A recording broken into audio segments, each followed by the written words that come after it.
नमस्कार, लोकमंच न्यूज में आपका स्वागत है। मैं हूं राकेश। उत्तराखंड में हाल ही में सीएम के सिंहासन के तीमारदार बदल गए। सब कुछ ठीक चल रहा था, लेकिन अचानक प्रदेश की सत्ता का कमल तीरथ सिंह रावत के हाथ में आ गया। और जब से त्रिवेंद्र सिंह रावत की जगह नए मुख्यमंत्री तीरथ सिंह रावत ने कमान संभाली है, तब से तीरथ सिंह रावत के बयान खूब सुर्खियां बटोर रहे हैं। बस फर्क इतना है कि इन बयानों से किसी न किसी समाज को, व्यक्ति विशेष को ठेस पहुंचती है, जिसके बाद जमकर बवाल होता है और उत्तराखंड सरकार की खूब किरकिरी होती है। उत्तराखंड के सीएम की फटी जीन्स अभी सिली भी नहीं थी कि अब राशन के लिए बच्चों के इंपॉर्टेंस को समझाया गया है। जी हां, सही सुन रहे हैं आप। तीरथ सिंह रावत ने अब कहा है कि ज्यादा राशन चाहिए तो ज्यादा बच्चे पैदा करने पड़ेंगे, वो भी 2-4 नहीं बल्कि 20 बच्चे। अब ऐसे हालातों में तो सीएम तीरथ की सोच पर ही सवालिया निशान खड़े होने लगे हैं। ऐसा लगता है कि मानो तीरथ सिंह रावत ने सीएम की गद्दी संभालने से पहले अपनी सोच को तीरथ पर भेज दिया हो। और अब सुनिए कि ज्यादा राशन पाने के लिए जनता को क्या करना पड़ेगा, और साथ ही यह भी सुनिए कि तीरथ सिंह रावत का कुर्सी संभालते हुए महिलाओं की जींस पैंट पर उन्होंने क्या कहा था। आइए सुनते हैं। जहां अमेरिका के 200 वर्ष हम लोग गुलाम थे, पूरे विश्व के अंदर उसका राज था, कभी सूरज छिपता ही नहीं था। या कहते थे भैया इसमें दोष किसका, उसने 20 पैदा किए, आपने 2 पैदा किए तो उसको 1 क्विंटल मिलना। अब इसमें जलन काय का जब समय था तब आपने 2 ही पैदा किए, 20 क्यों नहीं किए? काय का जलन भाई? तब ये घुटने देखे, बच्चे 2 साथ में उनके थे। मैं कहा बहन जी कहाँ जाना है? दिल्ली जाना है। हस्बैंड कहाँ है? जीएनयू में प्रोफेसर है। तुम क्या करती हो? मैं एनजीओ चलाती हूँ। एनजीओ चलाती है, घुटने फटे दिखते हैं, समाज के बीच में जाती हो, बच्चे साथ में हैं। अब सीएम के इन बयानों पर कई सवाल खड़े होते हैं।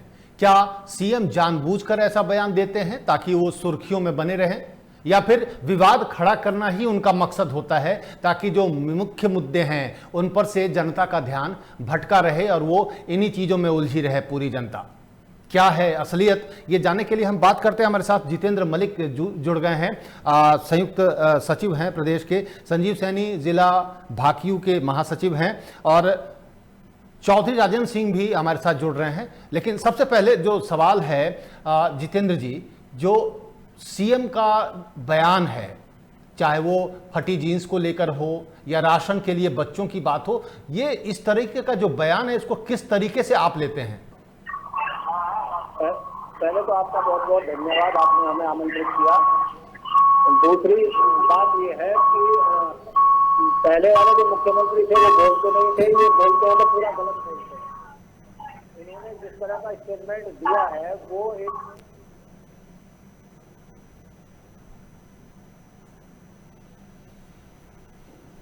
मुख्यमंत्री में क्या अंतर हो गया? मुख्यमंत्री जो बात कही है फटी जींस वाली, तो ये एक तरीके से सीधे सीधे महिलाओं का अपमान है। और दूसरा जो है एक जो 20 बच्चे वाली बात थी।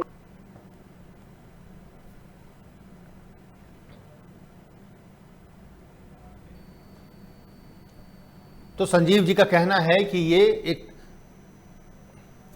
जितेंद्र जी अभी बोल रहे थे कि ये एक तरीके से महिलाओं का अपमान है। अगर वो किसी के ड्रेस पे या किसी के पहनावे पर उंगली उठाते हैं वो भी बेवजह। और इसी तरीके से उन्होंने जो राशन की बात की कि अगर आपको ज़्यादा राशन चाहिए, वो एक समुदाय विशेष की बात कर रहे थे कि उन्होंने ज़्यादा बच्चे पैदा किए तो उनको ज़्यादा राशन मिलता है। अगर आपको भी ज़्यादा राशन चाहिए तो आपको भी ज़्यादा बच्चे पैदा करने पड़ेंगे। तो ये उटपटांग बयान हैं जो किसी को हजम नहीं हो रहे, और क्यों ऐसे बयान दिए जा रहे हैं ये भी किसी की समझ में नहीं आ रहा।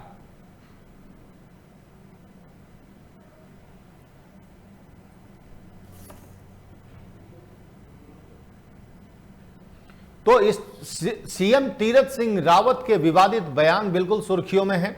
वो चाहे जब से सत्ता संभाली है तब से, और कई बार उनके जो बयान हैं वो स्प्रेड हो जाते हैं, बिल्कुल जैसे जंगल में आग फैलती है उस तरीके से फैल जाती है, और वैसा ही इनके दो जो बयान हैं उसी तरीके से फैल रहे हैं। इसके अलावा भी उन्होंने बोला कि अमेरिका ने हमारे ऊपर 200 सालों तक राज किया, जबकि वो या तो गलती से बोल गए या जानबूझकर बोल गए, ये जैसा भी हो। लेकिन उन्होंने इंग्लैंड के बजाय, ब्रिटिशर्स के बजाय उन्होंने अमेरिकन की बात की। और इसके अलावा जो दो बयान हैं जो अभी बिल्कुल ट्रेंड कर रहे हैं या सुर्खियों में बने हुए हैं, वो दो बयान हैं कि उन्होंने महिलाओं की फटी जीन्स, जो रिप्ड जीन्स बोलते हैं और उसमें घुटनों पर जीन्स फटी नजर आती है, उन पर उन्होंने तंज कसा था और कहा था कि आखिर ये किस तरह का पहनावा है और ये किस तरह की शिक्षा अपने बच्चों को देंगी ऐसी महिलाएं जो खुद इस तरीके का पहनावा करती हैं। इसके अलावा जब राशन की बात आई तो एक जगह जनसभा को संबोधित करते हुए उन्होंने खुले तौर पर कहा कि जिनके बारे में आप बात कर रहे हैं कि उनको ज्यादा राशन मिलता है, उन्होंने ज्यादा बच्चे पैदा किए। अगर आपको भी ज्यादा राशन चाहिए तो ज्यादा बच्चे पैदा करें और 20-20 बच्चे पैदा करें। तो इस तरीके के बयान बीजेपी के लिए कोई नई बात नहीं है। इससे पहले भी बीजेपी के सांसदों ने कहा था कि अगर आपको मुसलमानों से लड़ना है या उनकी जनसंख्या को बढ़ने नहीं देना है तो अपनी जनसंख्या को बढ़ाइए और 20-20 बच्चे पैदा कीजिए, क्योंकि अगर ऐसा नहीं हुआ तो कुछ दशकों के बाद मुसलमान मेजॉरिटी में हो जाएंगे और हिंदू जो है वो माइनॉरिटी में चले जाएंगे। तो ये एक तरीके का ब्लेम गेम है, या आप समझ सकते हैं कि राजनीति में धर्म को जिस तरीके से घुसाया जा रहा है और जिस तरीके से नफरत फैलाई जा रही है दो समुदायों के बीच में, उसकी वजह से भी बीजेपी के जो सांसद हैं या नेता हैं इस तरीके के बयान देते हैं। गिरिराज सिंह का नाम तो सबने सुना होगा। गिरिराज सिंह ने तो पाकिस्तान भेजने का ठेका ले रखा था सबको। जितेंद्र जी, आप हमें सुन पा रहे हैं? हमारी बातचीत बीच में रुक गई थी। जी जी जी, असल में मैं वहीं से बात शुरू करूंगा जहां रुकी थी कि 4 साल में इन्होंने कोई काम नहीं किया।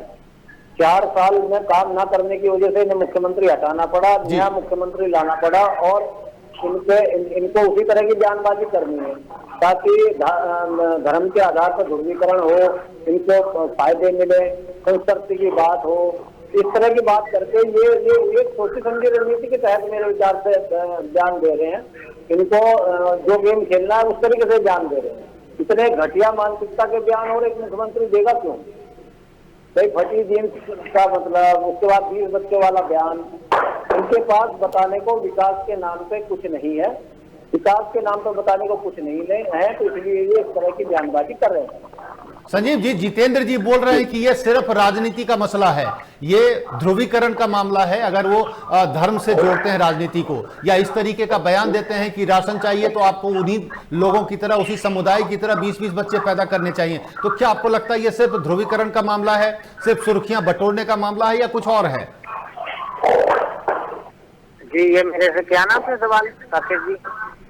नहीं, मैंने बोला आपसे कि जो तीरथ सिंह रावत के बयान हैं, विवादित बयान, चाहे वो जीन्स महिलाओं के पहनावे को लेकर है, चाहे राशन के लिए उन्होंने कहा कि अगर आपको ज्यादा राशन चाहिए तो आपको ज्यादा बच्चे पैदा करने पड़ेंगे, तभी हर बच्चे के नाम पर आपको ज्यादा राशन मिले। तो ये सिर्फ धर्म का इस्तेमाल है राजनीति में या सुर्खियां बटोरना है या कुछ और आपको लग रहा है? संजीव जी, मैं आपके माध्यम से कहना चाहूंगा, जितेंद्र जी आपका राकेश जी आपका बहुत बहुत धन्यवाद, आपने जो मुझे बुलाया। इनका जो है बंगाल के अंदर अब चुनाव चल रहा है, तो ये चाह रहे हैं कि किस तरह से हिंदू मुस्लिम किया जाए। भाजपा का जो आज तक रहा है वो हिंदू मुस्लिम करके सत्ता में आने का रहा, जो इनका इतिहास रहा। तो अब ये पहले तो किसानों में लगे रहे, मैं आपके माध्यम से बात को इधर लेके जाऊंगा।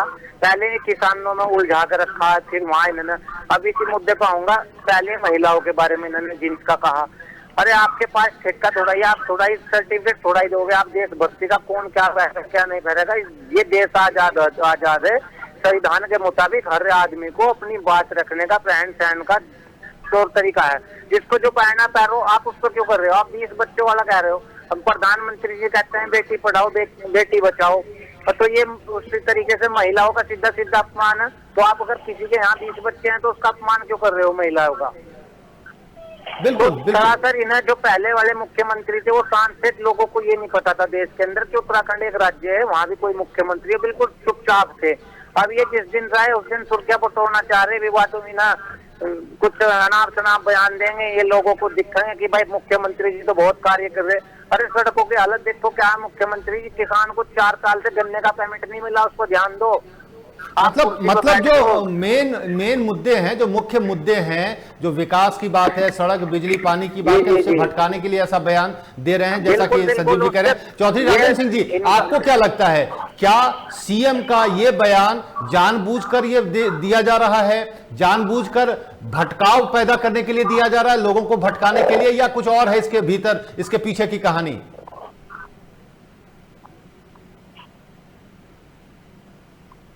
लगता है राजेंद्र जी तक हमारी आवाज नहीं पहुंच पा रही है।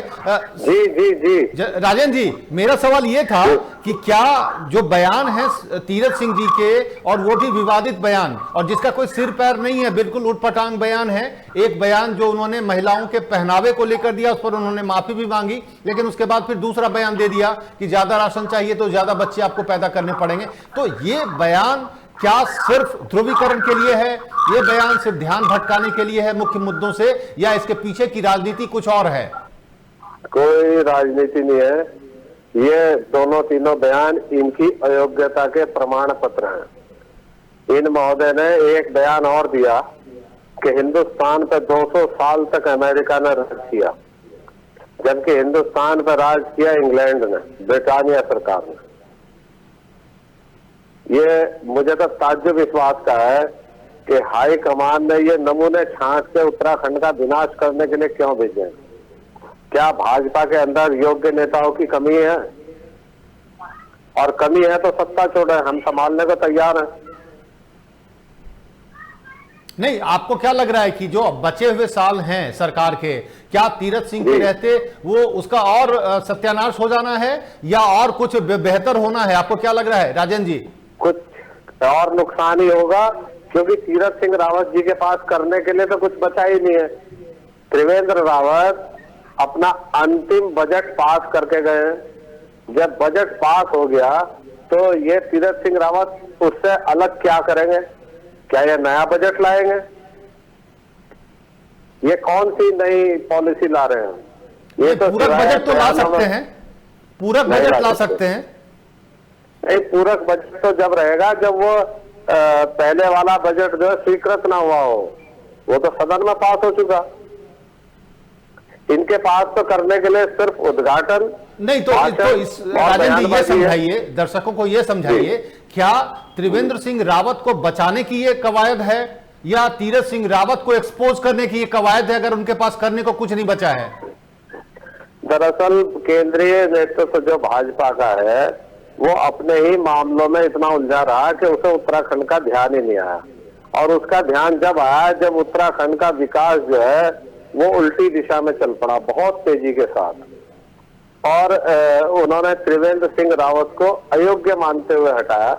लेकिन इस उत्तराखंड राज्य का बहुत बड़ा दुर्भाग्य है कि जहां इसमें पंडित नारायण दत्त तिवारी जैसे विद्वान मुख्यमंत्री दिए कांग्रेस ने, वहीं भाजपा ने इन्हें नमूने जो है पेश कर दिए।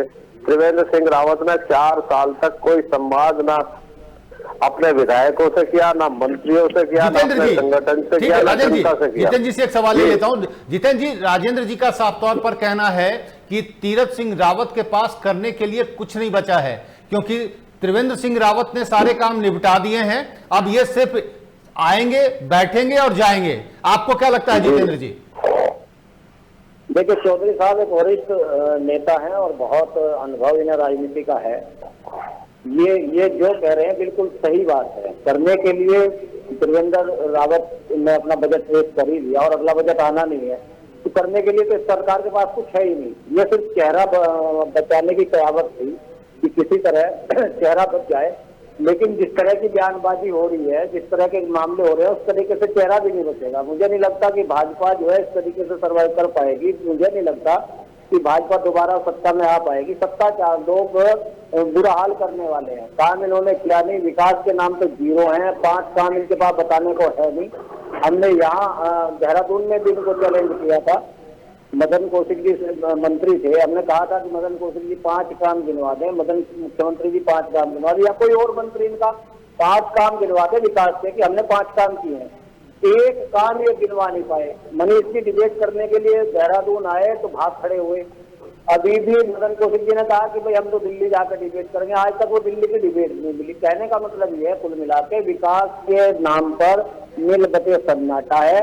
अब बयानबाजी से ये काम चलाने वाले हैं, बयानबाजी इनकी अयोग्यता का प्रमाण है। चौधरी साहब की बात से पूरे तरीके से इस मामले में सहमत। संजीव जी, क्या लग रहा है कि क्या सिर्फ बयानबाजी के आधार पर और 1.5 साल जो बाकी उनका वक्त बचा है सरकार का, ये चला पाएंगे तीरथ जी? क्योंकि करने को कुछ नहीं बचा है, ऐसा सारे लोग कह रहे हैं। बजट पेश हो चुका है और बजट के बाद करने के लिए कुछ नहीं बचता है सिवाय ये कि जो आपने वादे किए हैं उसको एग्जीक्यूट करें। तो क्या एग्जीक्यूशन के लेवल पर कुछ करते दिख रहे हैं तीरथ सिंह? ये कुछ नहीं दिख रहे, अपने बयानों से चर्चाओं में है, कुछ नहीं करने के, कुछ ना इनको होने का। किसान का, मजदूर का, हर तबका परेशान है। सड़कों की वो हालत खराब है, पहली बार ऐसा देख रहे हैं हम अपनी होश में कि 4 साल हो गए अब तक की सारी सड़कें खराब है। झबरेड़ा से मंगलोर कोई सड़क देख लो, हर बिजली की सब मतलब सारी परेशानी है। 5-5 हजार पर किसानों के कनेक्शन काटे जा रहे। 4 साल का किसानों का इकबालपुर मेल पड़ता है यहाँ से, उस पर बकाया है ये 150 करोड़ रुपया। अरे उसकी बात करो तुम, ये भट्टी जींस सर इसकी क्यों कर रहे? महिला है जो पहनना पहनो तुम। देशभक्ति का सर्टिफिकेट भाजपा वालों के पास थोड़ा ही है। कोई अगर इनके खिलाफ बोल देगा तो ये उसे टुकड़े टुकड़े गैंग कहीं कुछ ये करने लगेंगे। सब सारा ठेका इन्होंने ले रखा। अरे देश में इंसान को रहने दो जैसे वो रह रहा है, तुम उसे अपने तौर तरीके थोड़ा ही दोगे। कल के ये हर आदमी को लगे हुए 20 बच्चे, किसी के कुछ अरे जो जिसके है रहने दो, तुम्हें क्या मतलब? जिस वो तुम्हारे से थोड़ा ही लेने आ रहा, वो तो मेहनत मजदूरी कर रहा, कैसे कर रहा, इन्हें अपने वो नहीं काम वो नहीं है। अब जैसे जितेंद्र मलिक जी ने कहा भाई साहब ना, जो कैबिनेट मंत्री थे उन्हें चैलेंज किया गया। अरे उन्होंने नाक कटवा दी उत्तराखंड के। आप डिबेट में जाते अपने 5 काम गिनवाते, 5 में से 2 ही गिनवाते।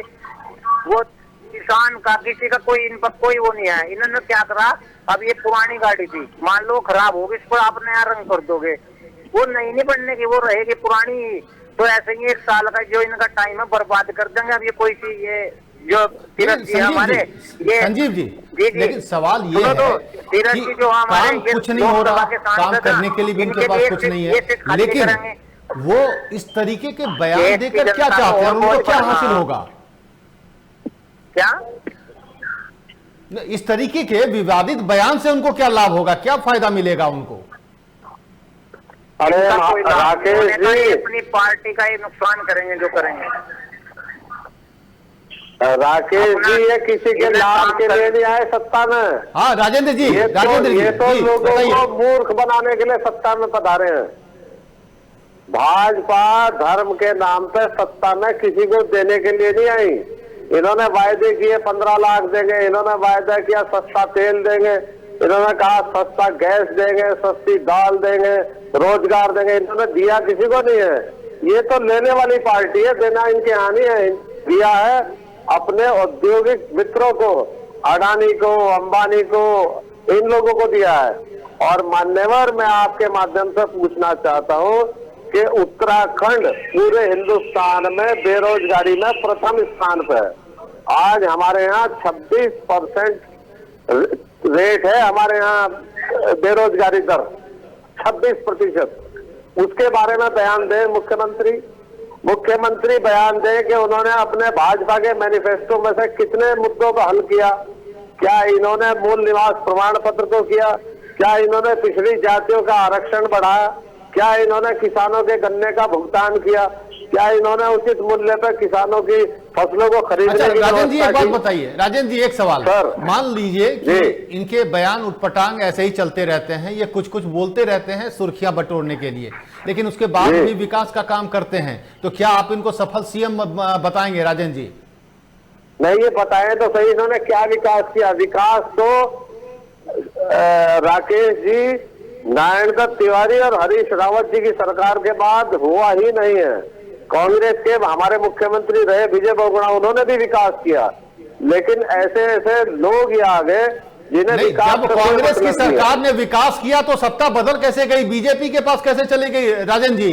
सर, ये धर्म की राजनीति है। ये धर्म की राजनीति ने बड़े बड़े विद्वानों को पलट दिया। कांग्रेस तो कहीं लगती ही नहीं है। अब ये लोगों को पता लग गया ना कि जब बेरोजगारी दर बढ़ गई, पलायन बढ़ गया, किसानों के साथ लूट खसोट बढ़ गई, युवाओं को रोजगार नहीं मिला, पेट्रोल 100 हो गया, डीजल 90 हो गया, दाल 150 होगी, पता लग गया लोगों को।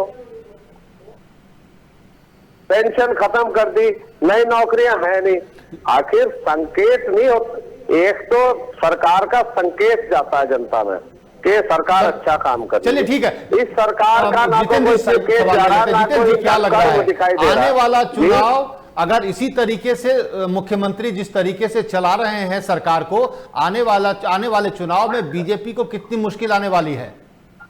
बीजेपी की हार निश्चित है। कांग्रेस की सरकार बन रही है, हमारे 45 से ज्यादा विधायक जीत के आएंगे। अभी राजन जी कांग्रेस की सरकार आ जाएगी क्या? जी कांग्रेस की सरकार आ जाएगी क्या वापस? जी बिल्कुल सरकार आएगी, जनता की मजबूरी होगी। इन नालायकों को देख लिया, इन्हें इतना ठीक है। मैं एक सवाल जितेंद्र जी से ले लेता हूं। जितेंद्र जी, क्या लग रहा है जो आने वाले चुनाव में बीजेपी को कितनी मुश्किल आने वाली है अगर इसी तरीके से मुख्यमंत्री तीरथ सिंह रावत का बयान चलता रहा तो? राकेश जी, ये बीजेपी कांग्रेस एक ही है। बीजेपी के विधायक कांग्रेस में आ जाते हैं, कांग्रेस के बीजेपी में आ जाते हैं। दोनों का मुद्दा एक ही है, दोनों का तरीका एक ही है, दोनों की महंगाई एक ही है। उत्तराखंड को बारी बारी से दोनों ने लूटने का काम करा। कभी विजय का मतलब जितेंद्र जी, बीजेपी और कांग्रेस दोनों के सत्ता में कोई अंतर नहीं है। भाई हेलो, एक मिनट राजेंद्र जी, एक मिनट, एक एक करके जवाब ले रहे हैं राजेंद्र जी। जितेंद्र जी, आप क्या कहना चाह रहे हैं? बीजेपी और कांग्रेस में कोई अंतर नहीं नजर आ रहा आपको? कोई अंतर नहीं है। उत्तराखंड को बारी बारी से लूटने का लाइसेंस इनके पास है। कांग्रेस की सरकार ने इस छोटे से राज्य में 2 लाख करोड़ का निवेश कराया।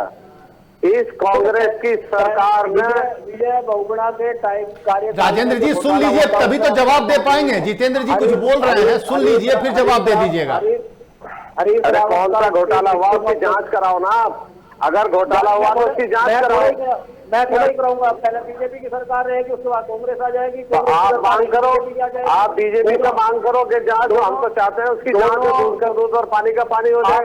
आप मैं बताता हूँ आपको, आप बीजेपी कांग्रेस इसलिए एक हो, ऐसी कौन सी विचारधारा है जो बीजेपी में रहते हुए 13 विधायक कांग्रेस में रहते बीजेपी में चले जाते रात रात? कौन सी भाई? वो हमारी कांग्रेस की आंतरिक गुटबाजी का नतीजा है।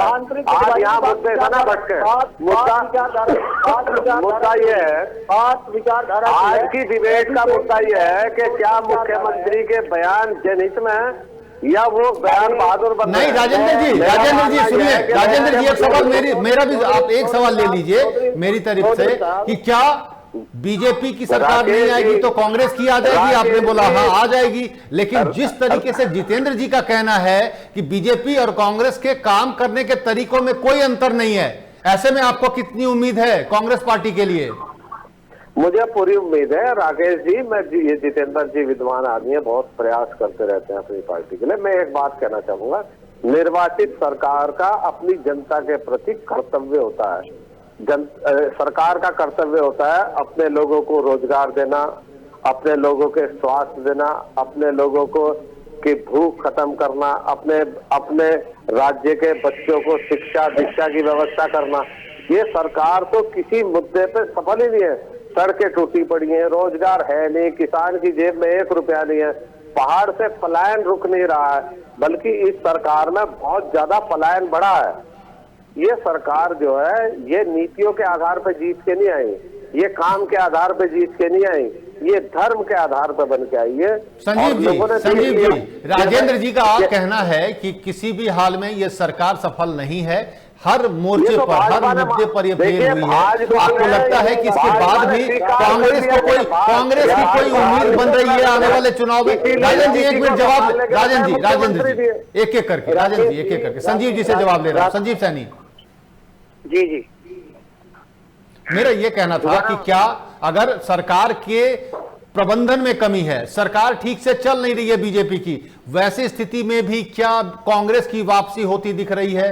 क्या सरकार में लग रहा है कि आने वाले चुनाव में बीजेपी को बहुत नुकसान होने वाला है?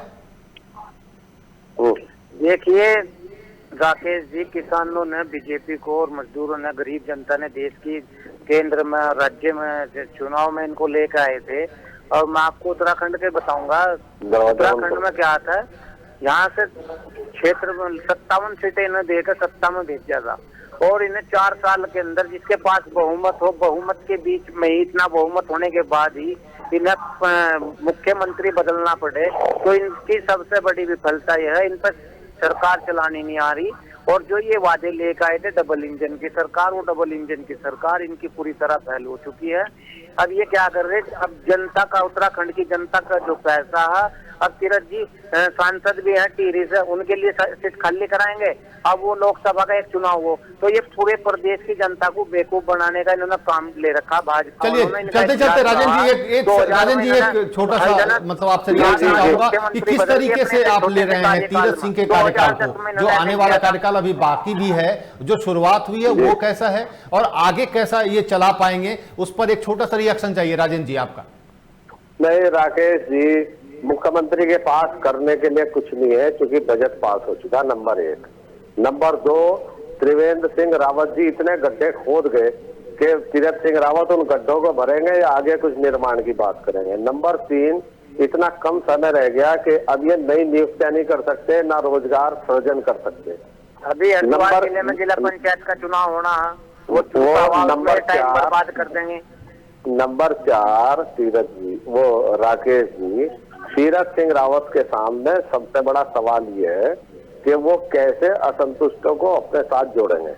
5वीं चीज ये है कि हमारे उत्तराखंड के लोगों ने 4.5 सवा 4 साल की जो इनकी वर्किंग देखी है भाजपा की, उसमें पूरी तरह से निराशा है। मात्र मोदी जी के नाम से ये लोग सत्ता में आए और इन्होंने 4-4.5 साल में अपना भी नाम खराब किया। और चलिए राजन जी, समझ में आ गई बात कि सरकार हर मोर्चे पर फेल है और सिर्फ मोदी जी के चेहरे पर जीत हासिल नहीं होगी। सरकार, स्टेट गवर्नमेंट को कुछ करना पड़ेगा वहां के लोगों के लिए, जो होता नहीं दिख रहा, जो आप लोगों का नजरिया है। बहुत बहुत शुक्रिया आप तमाम मेहमानों का हमारे साथ जुड़ने के लिए और वक्त देने के लिए, बहुत बहुत शुक्रिया। तो सीएम के उटपटांग बयान से सियासी बवाल मचा हुआ है, लेकिन इस बवाल का फायदा होता है आने वाले चुनाव में या फिर नुकसान, इस पर नजर रहेगी सबकी। फिलहाल वक्त एक ब्रेक का, ब्रेक के बाद भी खबरों का सिलसिला जारी रहेगा, बने रहिए हमारे साथ।